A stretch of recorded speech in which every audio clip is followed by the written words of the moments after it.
to compare the military capability of the Philippines, even if we are building up and we are modernizing our AFP, malayong-malayo talaga tayo sa China Defeatist when it comes mindset. to men and material and capability to fight a shooting war.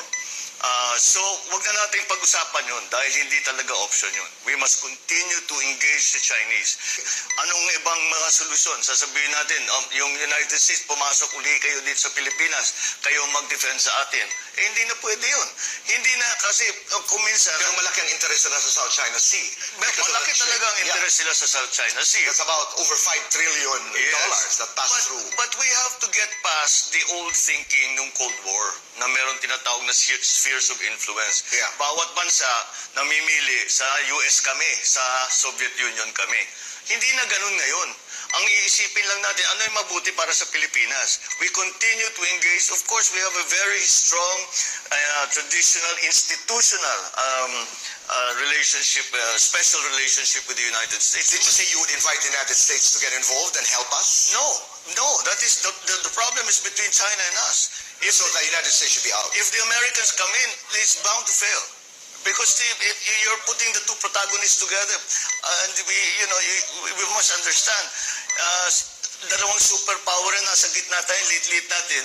Ang biro ko nga, bumahing lang na sabayan, mawawala na tayo sa mundo eh. Diba?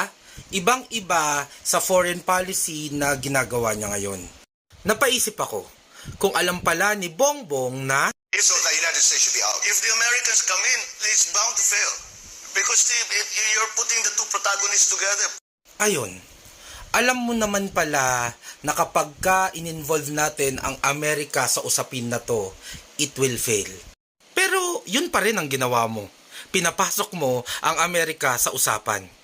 So, are you doing this, Bongbong Marcos? Are you intentionally doing this for the issue of the West Philippine Sea to fail? You're putting the two protagonists together, and we must understand, dalawang superpower na nasa gitna tayo, lit-lit natin.